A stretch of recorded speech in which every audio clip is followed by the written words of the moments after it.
نحمده ونصلي ونسلم على رسوله الكريم أما بعد فأعوذ بالله من الشيطان الرجيم بسم الله الرحمن الرحيم رب اشرح لي صدري ويسر لي أمري واحلل عقدة من لساني يفقهوا قولي صدق الله مولانا العظيم. محبت سے باواز بلند درود شریف پڑھ لیجیے. اللهم صل على سيدنا ومولانا محمد معدن الجود والكرم وآله وبارك وسلم صلاة وسلاما عليك يا سيدي یا رسول اللہ. درس قرآن کی آج نشست نمبر 301 آیت نمبر 122 اور 123 کے متعلق انشاءاللہ تعالی آج گفتگو کی جائے گی. اور آپ جانتے ہی ہیں کہ ان آیات بینات میں غزوہ احد اور غزوہ بدر کے احوال کو بیان کیا گیا ہے. اور پچھلی دو نشستوں میں ہم نے پہلے غزوہ بدر کا مختصر سا خاکہ آپ کے سامنے پیش کیا اور پھر اس کے بعد غزوہ احد کا مختصر خاکہ پیش کیا گیا. اب اسی گفتگو کو ہم تھوڑا سا آگے بڑھاتے ہوئے غزوہ احد کے حوالے سے جو احادیث مبارکہ بیان ہوئی ہے ان کو آپ کے سامنے ذکر کروں گا. حضرت موسیٰ رضی اللہ عنہ بیان کرتے ہیں کہ نبی اکرم صلی اللہ علیہ وآلہ وسلم نے ارشاد فرمایا کہ میں نے خواب میں دیکھا کہ میں نے تلوار ہلائی تو اس کا اگلا حصہ ٹوٹ گیا. تو اس کی تعبیر وہ ہے کہ جو جنگ احد میں مسلمانوں کو ہزیمت کا سامنا ہوا. ہزیمت یعنی جو تھوڑی رسوائی اور شکست کا معاملہ جو غزوہ احد میں ہوا، جو بڑی تفصیل سے ہم نے پچھلی نشست میں آپ کے سامنے عرض کیا ہے. تو حضور علیہ السلام نے خواب دیکھا کہ کہہ رہے ہیں کہ میں نے تلوار اٹھائی اور ایسے ہلائی تو اس کا اگلا حصہ ٹوٹ گیا. تو اس کی تعبیر کیا ہے کہ جو جنگ احد کے دن مسلمانوں کو ہزیمت کا سامنا ہوا. فرماتے میں نے پھر تلوار کو دوبارہ ہلایا تو وہ پہلے سے بھی اچھی صورت میں بن گئی.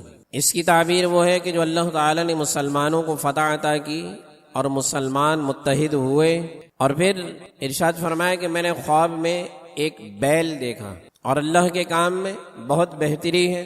اس کی تعبیر کیا ہے کہ جو مسلمانوں کو جنگ احد کے دن پریشانی لاحق ہوئی اس کو حضور علیہ الصلوۃ والسلام نے بیل سے تعبیر فرمایا. یہ بات پہلے بھی آپ علماء کرام سے کئی مرتبہ سنتے رہتے ہوں گے کہ نبیوں کو جو خواب آیا کرتے ہیں وہ خواب عام انسانوں والے خواب نہیں ہوتے، بلکہ آنے والے حالات و واقعات خواب کے ذریعے ان کو بتا دیے جاتے. تو حضور علیہ الصلوۃ والسلام کا بھی یہ خواب جو آپ نے جنگ احد سے پہلے دیکھا تو ان میں جو اشارات تھے بالکل ویسا ہی جنگ احد کے دن مسلمانوں کے ساتھ معاملات ہوئے. اب اس کی اور تفصیل اگلی حدیث میں ہم پڑھتے ہیں کہ حضرت موسیٰ بن عقبہ رضی اللہ عنہ بیان کرتے ہیں کہ رسول اکرم صلی اللہ علیہ وآلہ وسلم نے جمعے کے دن صبح کو فرمایا کہ میں نے خواب میں بیل کو دیکھا.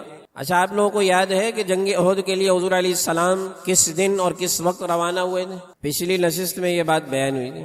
جمعے کے دن نماز جمعہ ادا کرنے کے بعد حضور علیہ الصلوۃ والسلام 1000 صحابہ کرام علیہم رضوان کے ساتھ مقام احد کی طرف روانہ ہوئے تھے. اور کفار کس دن پہنچ گئے تھے وہاں پہ؟ بدھ کے دن. بدھ کے دن وہ پہلے ہی مقام احد پر پہنچ کر انہوں نے پڑاؤ ڈال لیا. تو حضور علیہ السلام جمعے کے دن نماز جمعہ ادا کی اور پھر حضور علیہ السلام جو ہے وہ اپنے اصحاب کو لے کر احد کی جانب چلے. تو اب جس دن جانا ہے جمعے کا دن، تو حضور علیہ الصلوۃ والسلام نے جمعے کے دن صبح کو یہ ارشاد فرمایا کہ میں نے خواب میں بیل کو دیکھا کہ اس کو ذبح کیا جا رہا ہے اور پھر میں نے اپنی تلوار کو دیکھا کہ اس کا اگلا حصہ ٹوٹ گیا ہے. آپ نے بیل کی یہ تعبیر فرمائی کہ ہم میں سے ایک جماعت بھاگے گی اور ویسے ہی ہوا. عبداللہ بن ابی ابن سلول جو رئیس المنافقین جس کو کہا جاتا ہے، تو وہ کیا ہوا تھا کہ 1000 کا مجمع حضور علیہ الصلوۃ والسلام کے ساتھ تھا جب حضور علیہ السلام مقام احد کی طرف روانہ ہوئے. تو اب عبداللہ بن ابی اپنے 300 ساتھیوں کو لے کر واپس آ گیا. تو حضور علیہ السلام ارشاد فرماتے ہیں کہ میں نے بیل کو ذبح ہوتے ہوئے دیکھا. تو اس کی تعبیر کیا ہے کہ ہم میں سے ایک جماعت بھاگے گی اور تلوار کا بالائی حصہ ٹوٹنے کی تعبیر یہ تھی کہ آپ کے چہرے انور پر زخم آیا اور آپ کے سامنے کا دانت بھی شہید ہو گیا. نبی اکرم صلی اللہ علیہ وآلہ وسلم کی رائے یہ تھی کہ مدینہ المنورہ میں رہ کر ہی کفار قریش سے جنگ کی جائے، لیکن عبداللہ بن ابی سے پہلے مشورہ لیا گیا، اس کی بھی رائے یہی تھی، لیکن انصار کے جو پرجوش نوجوان تھے انہوں نے یہ رائے دی کہ یا رسول اللہ صلی اللہ علیہ وسلم کہ ہمیں مدینۃ المنورہ سے باہر نکل کر جنگ کرنی چاہیے۔ چنانچہ حضور علیہ الصلوۃ والسلام نے ان کا مشورہ جب سنا تو حضور علیہ الصلوۃ والسلام نے ہتھیار زیب تن فرما لیے، جو جنگی لباس ہوتا ہے وہ آپ نے پہن لیا۔ اب بعد میں ان جوانوں نے اپنی رائے سے رجوع کیا، جب بعد میں ان کو یہ پتہ چلا کہ یہ رسول اکرم صلی اللہ علیہ وآلہ وسلم کی بھی یہ خواہش تھی کہ ہم مدینۃ المنورہ میں ہی رہ کر یہ جنگ کریں، لیکن ہم نے آپ کی رائے کے خلاف، آپ کی خواہش کے خلاف رائے دے دی، تو اب انہوں نے اپنی رائے سے رجوع کیا۔ لیکن حضور علیہ الصلوۃ والسلام نے ارشاد فرمایا کہ جب نبی ہتھیار پہن لے تو پھر وہ جنگ کے بغیر ہتھیار کو اتارتا نہیں۔ چنانچہ رسول اکرم صلی اللہ علیہ وآلہ وسلم احد کی طرف روانہ ہوئے، آپ کے ساتھ 1000 مسلمان تھے، لیکن عبداللہ بن ابی اپنے 300 ساتھیوں کو لے کر واپس نکل گیا، کیونکہ اس کی رائے پر عمل نہیں کیا گیا، حتیٰ کہ آپ کے ساتھ 700 نفوس رہ گئے، اور مشرکین کی تعداد کتنی تھی؟ 3000۔ 1000 مسلمانوں کی تعداد، وہ 1000 کب؟ جب آپ لوگ مدینۃ المنورہ سے نکل رہے ہیں، لیکن جو ہی باہر نکلے ابھی مقام احد پر پہنچے نہیں، اس سے پہلے ہی عبداللہ بن ابی نے اپنے 300 ساتھی واپس اپنے ساتھ لیے اور واپس مدینۃ المنورہ یہ کہہ کر آ گیا کہ چونکہ میری رائے پر عمل نہیں کیا گیا۔ اس کی بھی رائے وہی تھی جو رسول اکرم صلی اللہ علیہ وآلہ وسلم کی خواہش مبارک تھی، اس نے بھی یہی کہا تھا کہ ہمیں مدینۃ المنورہ میں رہ کر ہی دشمنوں سے مقابلہ کرنا چاہیے، لیکن چونکہ حضور علیہ الصلوۃ والسلام ہتھیار اٹھا چکے تھے، جنگی لباس آپ نے زیب تن فرما لیا تھا، تو اب یہ نبی کی شان کے خلاف ہے کہ وہ ایک مرتبہ جب ہتھیار اٹھا لے تو پھر وہ جنگ سے واپس نہیں آتا حتیٰ کہ جب تک جنگ مکمل نہ کر لے۔ اب آیت نمبر 122 اللہ تعالیٰ نے ارشاد فرمایا کہ اذ ہمت طائفتان منکم ان تفشلا واللہ ولیہما وعلی اللہ فلیتوکل المؤمنون۔ آیت نمبر 122 سورہ آل عمران۔ اللہ ارشاد فرماتا ہے کہ جب تم میں سے 2 گروہ بزدلی پر تیار ہو گئے، تم میں سے 2 گروہ بزدلی پر تیار ہو گئے، حالانکہ اللہ ان کا مددگار تھا، اصل مدد تو اللہ تعالیٰ کی تھی نا، حالانکہ اللہ ان کا مددگار تھا، اور اللہ ارشاد فرماتا ہے کہ مومنوں کو اللہ ہی پر توکل کرنا چاہیے۔ یہ آیت مبارکہ خاص طور پر اللہ تعالیٰ نے غزوہ احد کے متعلق نازل فرمائی۔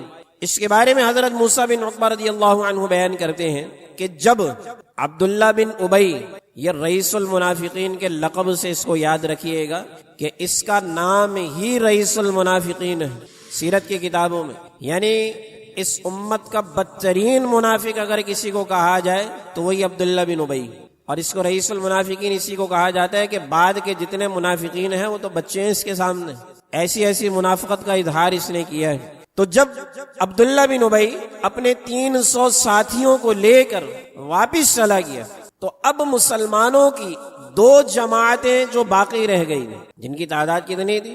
700، 300 لے کر یہ واپس چلا گیا، اب پیچھے رہ گئے 700، جو مسلمانوں کی 2 جماعتیں تھی، جن میں سے ایک بنو حارثہ اور دوسری بنو سلمہ۔ اب جب یہ 2 جماعتیں باقی رہ گئی تو تعداد کی کمی کی وجہ سے ان کے دل تھوڑے سے بیٹھ گئے۔ وہ ایک ہوتا ہے نا، حوصلہ انسان کا پست ہو جاتا ہے کہ تعداد میں ہم 1000 اور دشمنوں کی تعداد 3000، تعداد میں 3 گنا ہم کم ہیں، اور اوپر سے مزید یہ ہوا کہ عبداللہ بن ابی اپنے 300 ساتھیوں کو لے کر واپس چلا گیا۔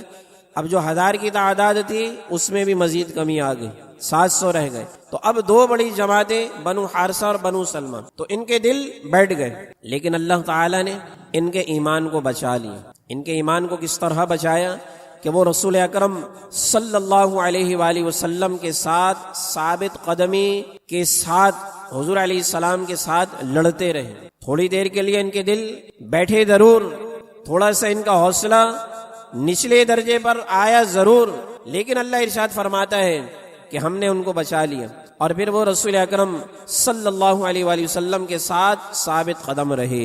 اب تھوڑی سی اس کی تفصیل ہم دیکھ لیتے ہیں، جو کہ پچھلی نشست میں جو مختصر خاکہ غزوہ احد کا بیان ہوا اس میں بھی وہ چیز بیان ہو چکی۔ کہتے ہیں کہ مشرکین نے مسلمانوں پر 3 بار حملے کیے، اور ہر بار ان کو منہ کی کھانی پڑی. ہر بار مسلمان غالب رہے اور مشرکین مغلوب رہے. جن 50 تیر اندازوں کو رسول اکرم صلی اللہ علیہ وآلہ وسلم نے احد پہاڑ کی چوٹی پر کھڑا کیا تھا، جب انہوں نے یہ دیکھا کہ کفار مغلوب اور پسپا ہو گئے تو انہوں نے کہا کہ اللہ تعالی نے ہمارے بھائیوں کو جو مسلمان میدان جنگ میں جہاد کر رہے تھے اور یہ 50 تیر انداز پہاڑ کی چوٹی پر موجود تھے، جن کو رسول اکرم صلی اللہ علیہ وآلہ وسلم نے یہ فرمان جاری کر کے وہاں پر لگایا تھا کہ جنگ کا نتیجہ کچھ بھی ہو، چاہے مسلمانوں کو فتح ہو یا مسلمانوں کو شکست ہو، تم لوگوں نے وہاں سے ہٹنا نہیں. اور ان کی قیادت کون کر رہے تھے؟ عبداللہ بن جبیر رضی اللہ عنہ. ان کی زیر قیادت 50 تیر انداز حضور علیہ السلام نے ایسے چوٹی پر مقرر کیے تھے. 2 حکمتیں تھی. ایک تو یہ نا کہ چوٹی سے اگر جنگ کا نقشہ کچھ اور ہو تو وہ چوٹی سے حملہ کر سکے، ایک حکمت یہ تھی. اور دوسری بڑی عظیم حکمت کیا تھی کہ کفار اگر پیچھے سے حملہ کرنا چاہے تو یہ 50 تیر انداز اس حملے سے مسلمانوں کو بچا سکے. تو حضور علیہ السلام نے فرمایا تھا کہ جنگ کا نتیجہ کچھ بھی ہو، چاہے ہمیں فتح ہو یا شکست ہو، تم نے اپنی جگہ سے نہیں ہٹنا. اب جب ان 50 تیر اندازوں نے یہ دیکھا کہ کفار تو مغلوب ہو رہے ہیں، یہ بار بار حملہ کرتے اور مسلمان پر غالب آ جاتے، تو اب انہوں نے کہا کہ اللہ نے ہمارے بھائیوں کو فتح عطا کر دی، بخدا اب ہم یہاں بالکل نہیں بیٹھیں گے. یہ 50 تیر انداز آپس میں باتیں کر رہے ہیں، ہم یہاں پر اب بالکل نہیں بیٹھیں گے کہ جس جگہ نبی علیہ الصلوۃ والسلام نے ہمیں بیٹھنے کا حکم دیا ہے. وہ وہاں سے ہٹ گئے اور یہی حکم عدولی مسلمانوں کی شکست کا سبب بنی. یہ بات پچھلی نشست میں بھی بیان ہوئی کہ ان 50 تیر اندازوں کی یہ حکم عدولی جو حضور علیہ الصلوۃ والسلام نے ان کے لیے حکم جاری فرمائے کہ کچھ بھی ہو تمہیں اپنی جگہ سے نہیں ہٹنا ہے. لیکن جب انہوں نے میدان جنگ کا جائزہ لیا تو انہوں نے یہ ملاحظہ کیا کہ مسلمان غالب آ چکے ہیں اور کفار مغلوب ہو کر پسپا ہو کر میدان جنگ چھوڑ کر بھاگ رہے ہیں. تو اب انہوں نے اپنے ذہن کے مطابق، اسی لیے اس کو خطا اجتہادی کہتے ہیں، کہ اپنے ذہن کے مطابق انہوں نے سوچا کہ شاید اب ہماری یہاں ضرورت نہیں، شاید اب ہماری یہاں ضرورت نہیں، چونکہ جنگ جو ہے وہ ہمارے بھائی جیت چکے ہیں اور اللہ نے ہمارے بھائیوں کو فتح عطا فرما دی، تو اب ہم یہاں بیٹھ کر کیا کریں گے. یہاں پر ایک نقطہ یہ بھی سمجھ لیجئے جو آپ کی اصلاح کے لیے میں سمجھانا چاہوں کہ جب بھی کوئی استاد، کوئی بڑا، والدین آپ کو کوئی حکم دیں تو آپ اپنا دماغ مت چلائے کریں اس میں. اکثر ایسا ہوتا ہے نا کہ ہم حکم کی باریکی کو نہیں سمجھ پاتے. ہمارے استاد نے یا ہمارے مرشد نے یا ہمارے بڑے نے یا ہمارے والدین نے ہمیں کوئی حکم دیا، کوئی کام کرنے کے لیے ہمیں کہا گیا، تو اب ہم اس میں اپنے دماغ کے گھوڑے دوڑا کر اس میں ترمیم کر دیتے ہیں، جس کی وجہ سے ہوتا کیا ہے کہ نتیجہ جو حکم دینے والا چاہ رہا تھا وہ نتیجہ برآمد نہیں ہوتا. اب یہ صحابہ کرام علیہم رضوان کی مثال میں آپ کے سامنے عرض کر رہا ہوں کہ ہمارا اور ان کا تو کوئی مقابلہ ہے ہی نہیں نا.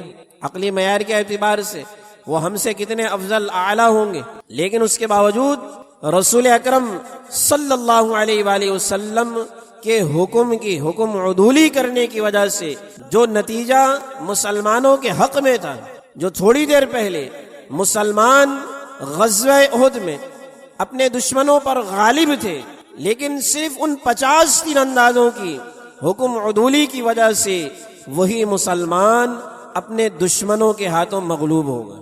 چنانچہ انہوں نے کہا کہ اب ہم یہاں بالکل نہیں بیٹھیں گے.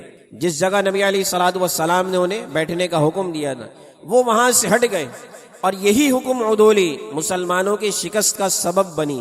جب مشرکین کے لشکر نے دیکھا کہ مسلمان متفرق ہو گئے اور بکھر گئے، اور پھر انہوں نے احد پہاڑ کی پشت کی طرف دیکھا، مشرکین جہاں سے ان کو حملے کا خطرہ تھا، جب انہوں نے دیکھا کہ وہ جگہ بھی خالی اور یہاں مسلمان بھی میدان جنگ میں مال غنیمت اٹھانے میں مصروف ہیں، تو اب میدان جنگ چھوڑ کر بھاگتے ہوئے کفار واپس لوٹے اور انہوں نے واپس آ کر مسلمانوں پر حملہ شروع کر دیا. اب مسلمان مال غنیمت اٹھانے میں مصروف ہیں، وہ اچانک تیروں اور تلواروں کی زد میں آ گئے۔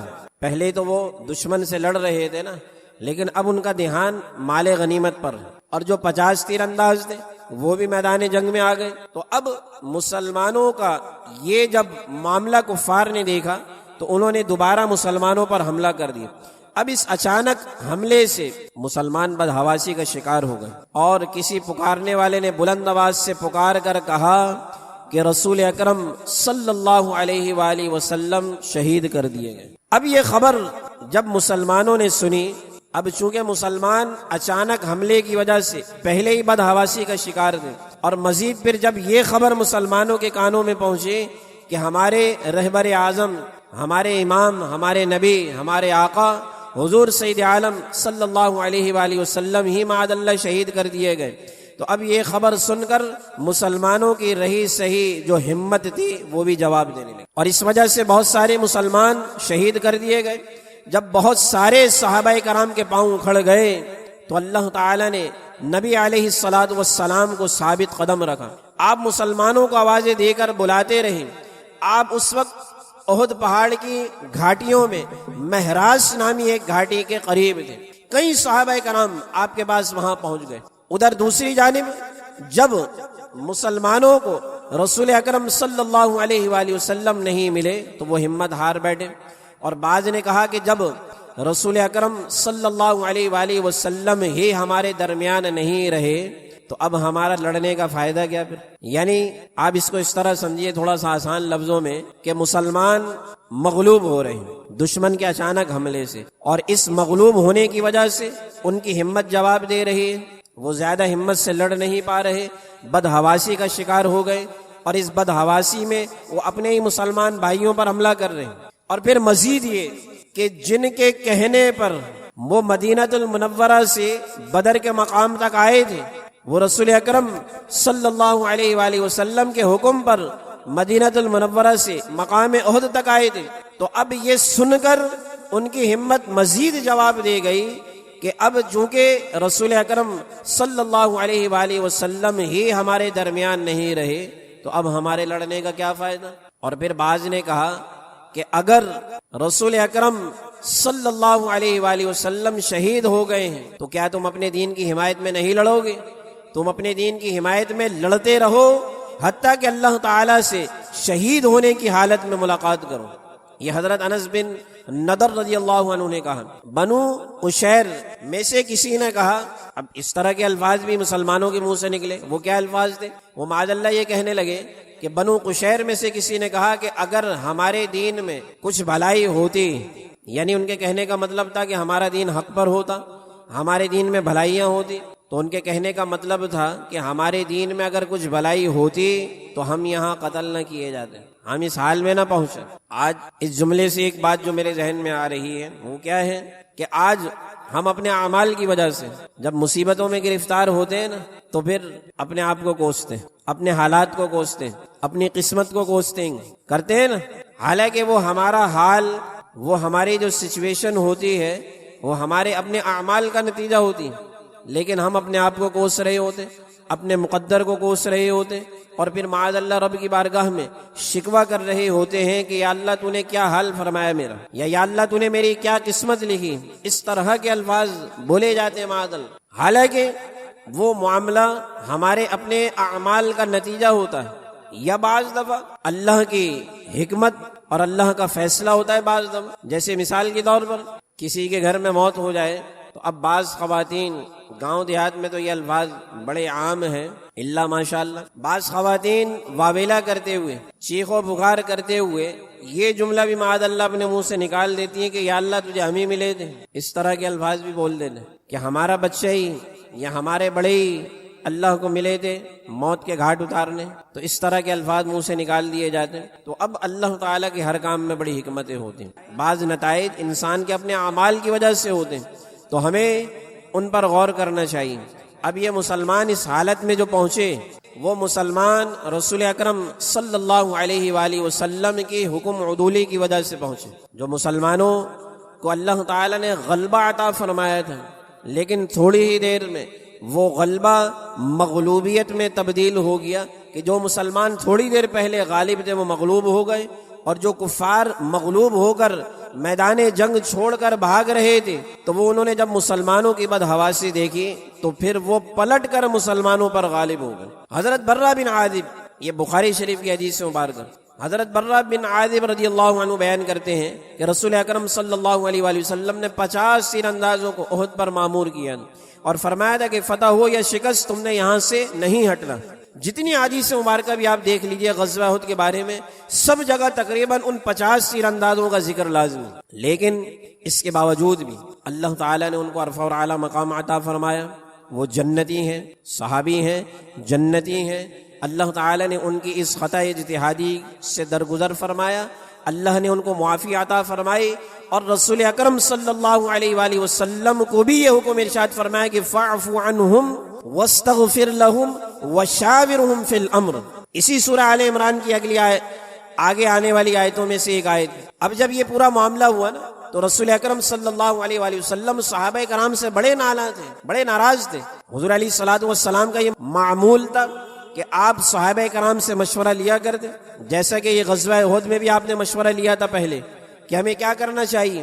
تو بعض نے کہا کہ مدینہ المنورہ میں ہی رہ کر لڑنا چاہیے، اور بعض کی رائے یہ تھی کہ مدینہ سے باہر جا کر دشمنوں سے لڑنا چاہیے۔ لیکن اب جب یہ پورا معاملہ ہو گیا تو رسول اکرم صلی اللہ علیہ وآلہ وسلم بڑے ناراض تھے، لیکن اللہ نے حضور علیہ السلام سے فرمایا کہ فاعف عنہ، آپ ان سے درگزر کیجیے، واستغفر لہم، اور ان کے لیے رب کی بارگاہ میں استغفار پیش کیجیے، وشاورہم فی الامر، اور ان سے معاملات میں مشورہ لیتے رہیے۔ اب جب اللہ تعالیٰ اپنے محبوب کو یہ حکم ارشاد فرما رہا ہے تو گویا اس نے پہلے ان بندوں کو معاف کر دیا ہے، ان سے درگزر فرما دیا ہے، کیونکہ وہ خود بھی اپنے اس عمل پر بڑے پشیمان تھے، لیکن اللہ تعالیٰ نے ان کو ایک نتیجہ دکھانا تھا، تو وہ نتیجہ شکست کی صورت میں اور ہزیمت کی صورت میں مسلمانوں کے سامنے آیا۔ تو تقریباً جو روایات غزوہ احد کے بارے میں ہیں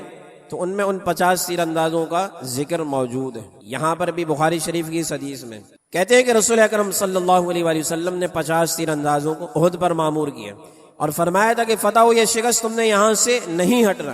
جب مسلمانوں کا مشرکوں سے مقابلہ ہوا تو مشرک بھاگ گئے، حتیٰ کہ میں نے دیکھا کہ عورتیں پنڈلیوں سے کپڑا اٹھائے ہوئے پہاڑ پر بھاگ رہی ہیں۔ جیسے انسان نے بھاگنا ہو نا تو اور کپڑا لمبائی لمبی ہو تو ویسے قمیض اٹھا کر ایسے اٹھا کر بھاگتا ہے نا۔ تو یہ حضرت برہ رضی اللہ تعالیٰ عنہ بیان کرتے ہیں کہ مشرکین بھاگ گئے، کہتے ہیں کہ میں نے حتیٰ کہ عورتوں کو دیکھا کہ جو مشرکین کے ساتھ عورتیں وہ اپنی پنڈلیوں سے ایسے کپڑا اٹھا کر پہاڑ پر بھاگ رہی اور ان کی پازیب تک دکھائی دے رہی۔ تو یہ لوگ بھی غنیمت غنیمت پکارتے ہوئے دوڑے۔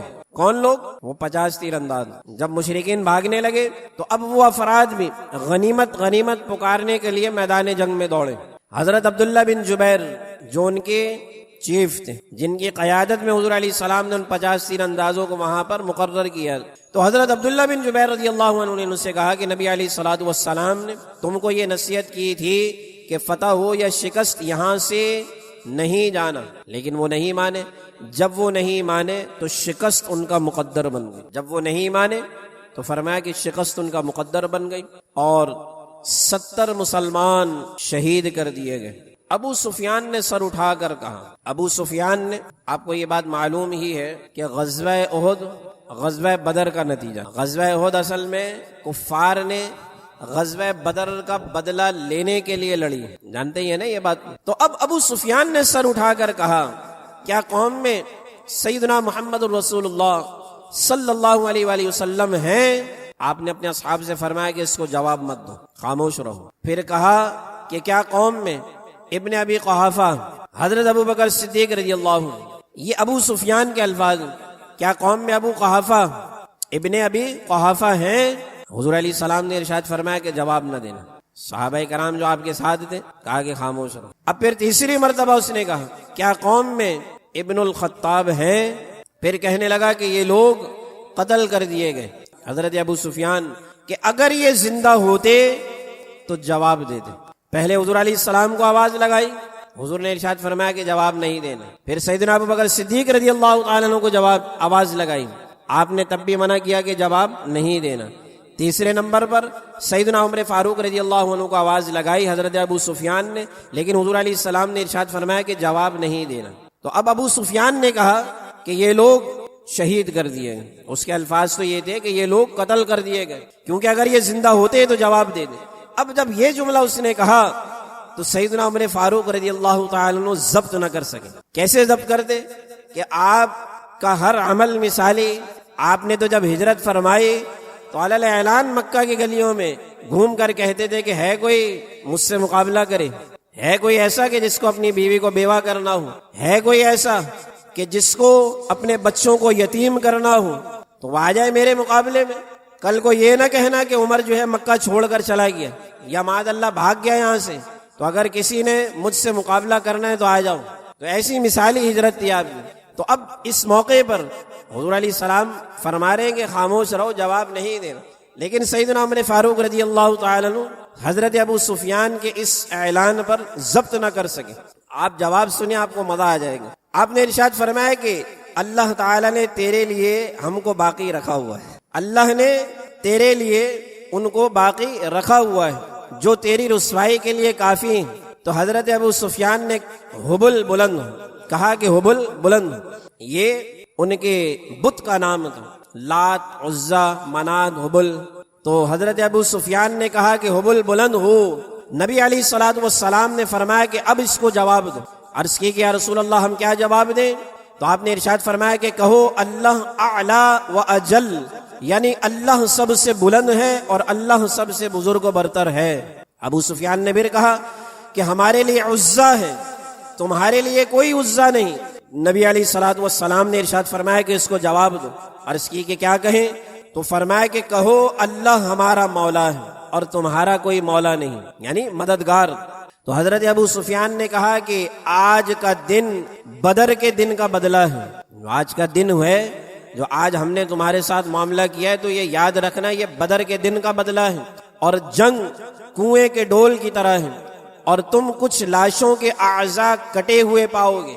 یہ حضرت ابو سفیان مزید جو ہے وہ اپنے انتقام کی آگ کو بڑھا رہا۔ بات صرف وہیں آ جاتی جو پچھلی نشست کے آخر میں نے آپ کے سامنے نتیجتاً عرض کی تھی کہ رسول اکرم صلی اللہ علیہ وآلہ وسلم مسلمانوں کو بدر میں عظیم فتح سے ہمکنار کس لیے فرمایا کہ تمام مسلمانوں نے نبی اکرم صلی اللہ علیہ وآلہ وسلم کے ہر حکم پر لبیک کہا اور من و عن آپ کے حکم کی اطاعت کرتے رہے، تو اللہ نے ساد و سامان نہ ہونے کے باوجود بھی عظیم الشان فتح عطا فرمائی۔ لیکن وہیں غزوہ احد میں مسلمان تعداد میں زیادہ تھے، لیکن رسول اکرم صلی اللہ علیہ وآلہ وسلم کے حکم عدولی کی وجہ سے اللہ نے مسلمانوں کو یہ ہزیمت دکھائی۔ اسی طرح حضرت عائشہ رضی اللہ عنہما بیان کرتی ہیں کہ جنگ احد کے دن جب مشرکین شکست کھانے لگے تو ابلیس لعنت اللہ علیہ چلایا کہ اے اللہ کے بندو پچھلے گروہ پر حملہ کرو۔ تو لشکر کا اگلا حصہ اور پچھلا حصہ ایک دوسرے میں گتھم گتھا ہوگا، ایک دوسرے میں گتھم گتھا ہوگا۔ حضرت حذیفہ نے جب یہ دیکھا کہ مسلمان ان کے والد یمان کو شہید کر رہے ہیں تو انہوں نے چلا کر کہا کہ اے اللہ کے بندو یہ میرے والد ہیں، یہ میرے والد ہیں۔ لیکن کہتے ہیں کہ بخدا میرے والد کو وہ لوگ مسلمان ہی تھے، شہید کرنے سے باز نہ آئے، حتیٰ انہوں نے میرے والد کو شہید کر دیا۔ حضرت حذیفہ نے کہا کہ اللہ تعالیٰ تمہاری مغفرت فرمائے۔ عروہ نے کہا کہ بخدا حضرت حذیفہ نے تمام زندگی نیکی کے ساتھ گزاری۔ مقصد یہ ہے کہ جب مسلمان بدحواسی کا شکار ہو گئے نا، یعنی بھاگتے ہوئے مشرک واپس حملہ ہوئے، یہ تیر انداز مسلمانوں میں آ کر مل گئے، تو اب حضرت خالد بن ولید نے پیچھے سے حملہ کیا، اب مسلمان بیچ میں اور دونوں جانب سے حملہ ہو رہا ہے۔ تو اس اچانک حملے کی وجہ سے، اور پتہ کب چلا کہ جب دشمن بالکل سر پر آ چکے تھے، تب مسلمانوں کو پتہ چلا کہ یہ ہمارے ساتھ کیا ہو رہا ہے۔ تو اس میں پھر یہ ہوا کہ کئی مسلمانوں کے ہاتھوں ہی شہید ہوئے۔ حضرت یمان اس وجہ سے شہید کر دیے گئے کہ مسلمان اس قدر گھبرائے ہوئے تھے کہ انہیں اپنے اور پرائے کی تمیز نہیں رہی۔ حضرت عبداللہ ابن عباس رضی اللہ عنہما نے فرمایا کہ اللہ تعالیٰ اس شخص پر شدید غضبناک ہوتا ہے کہ جس شخص کو نبی علیہ الصلوۃ والسلام اللہ کے راستے میں قتل کر دے، اس شخص پر اللہ تعالیٰ شدید غضبناک ہوتا ہے۔ جس شخص کو حضور علیہ الصلوۃ والسلام اللہ کے راستے میں قتل کر دے، اور اللہ تعالیٰ اس قوم پر شدید غضبناک ہوتا ہے کہ جو نبی علیہ الصلوۃ والسلام کا چہرہ خون آلود کرے۔ چونکہ آپ جانتے ہی ہیں غزوہ احد کا جب پچھلی نشست میں میں نے خاکہ عرض کیا تھا، تو حضور علیہ الصلوۃ والسلام کا جو خود مبارک جو آپ نے چہرے مبارک پر پہنا ہوا تھا، وہ حملے کی وجہ سے، تلوار کے حملے کی وجہ سے 2 ٹکڑے ہو گیا تھا، جس کی وجہ سے حضور علیہ الصلوۃ والسلام کا چہرہ بھی خون آلود ہو گیا تھا، اور اس کے نتیجے میں حضور سید عالم صلی اللہ علیہ وآلہ وسلم کی سر مبارک پر زخم بھی آیا۔ تو اس سے معلوم کیا ہوا کہ فتح کا مدار عددی کثرت اور اسلحے کی زیادتی پر ہرگز نہیں، بلکہ فتح کا اصل مدار صبر، تقوی اور اطاعت رسول ہے۔ اللہ کریم کی بارگاہ میں دعا کرتے ہیں ایمان کی سلامتی کے ساتھ اعمال صالحہ کی توفیق عطا فرمائے۔ وآخر دعوانا ان الحمد للہ رب العالمین۔